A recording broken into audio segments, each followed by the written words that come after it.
Buenas tardes, hoy lunes 14 de noviembre de 2016 estamos con el doctor Saúl Velasco Cruz. Buenas tardes, Saúl. Hola, Gisela. Hola a todos. Buenas tardes.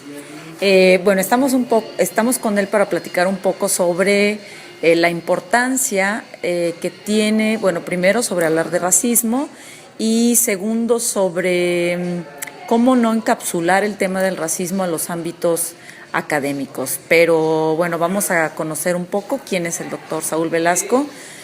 Saúl, platícanos un poco tu formación y cómo es que llegaste al tema del racismo. Bien, pues primero soy chiapaneco. Nunca había problematizado tanto mi origen hasta que empecé a acercarme al tema del racismo. Primero estudié para ser profesor de educación primaria en una normal rural, la Belisario Domínguez, mejor conocida como Matumaxá, en el estado de Chiapas, un internado que duró 4 años, una experiencia magnífica, difícil, pero muy reveladora para lo que siguió en mi vida. Después me hice sociólogo. Fui profesor durante 7 años, con niños pequeñitos celtales, luego de diferentes orígenes, y finalmente en escuelas monolingües en español.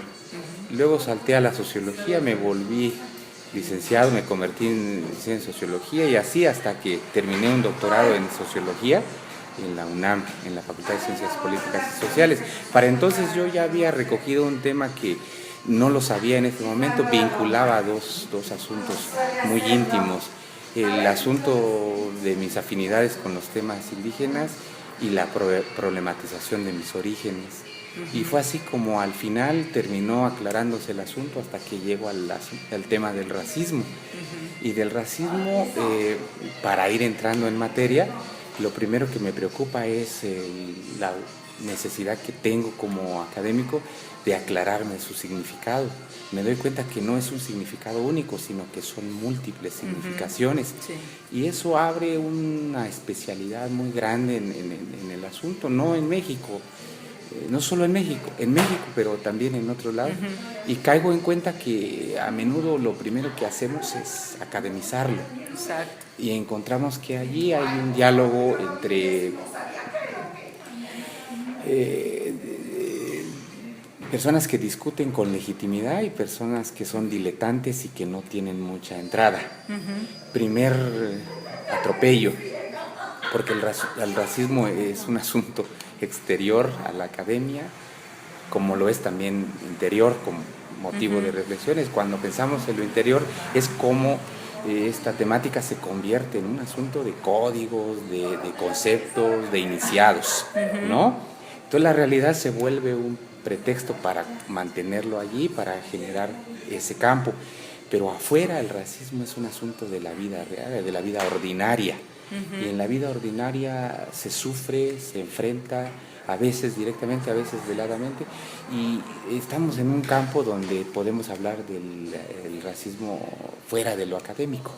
Entonces, frente a esta doble dimensión, pueden haber más, pero en esta doble dimensión de la que podemos hablar ahorita, encontramos que hay necesidad de pues entender primero las dos dimensiones, y una vez que uno se pone como académico, como es mi caso, pienso en que hay una gran necesidad ahora de desacademizar el racismo para entrar a las emociones, a las pulsiones primarias de quienes sufren el racismo, de que viven el racismo y de los que de alguna manera también son el canal para la manifestación del racismo, que sin saberlo del todo se vuelven transmisores de esto que es un fenómeno deleznable a esas alturas de nuestros tiempos. Ok, por ejemplo, en ese sentido de la desacademización del racismo, parece un poco trabalenguas, pero en ese sentido, por ejemplo, ¿cuáles serían como las propuestas, así como surgen iniciativas académicas? ¿Conoces tú propuestas no académicas, por ejemplo, de las artes, qué sé yo, que estén trabajando este tema? Como una formalidad, no. Pero sí en los performances, en el teatro, en la poesía, en la música, creo que se está imponiendo una corriente sin tener ese nombre. Este nombre es más bien una preocupación mía por la manera un poco invasiva que llega a ser lo académico. Y lo académico como la portavoz, la parte portavoz del entendimiento en primer lugar y luego de la probable vía para encontrar la manera de salvar, de acabar, de reducirlo, de limitar el racismo como fenómeno de amplia magnitud. Entonces, frente a eso, creo que quedamos cortos cuando pensamos en la realidad. La gente enfrenta racismo. Tal vez no lo nombre porque no es un asunto académico, al vivirlo no es un asunto académico, ni siquiera de conceptos, es un asunto de drama social, pero esas manifestaciones están allí, yo apenas las atisbo como estas formas, ¿no? Teatro, performance, poesía, música, desde las letras más románticas hasta las más de protesta que en el rap, en el rock podemos encontrarlas, ¿no? Y sus portavoces son especialistas en eso, pero no adquieren el estatus porque los patrones son los patrones académicos.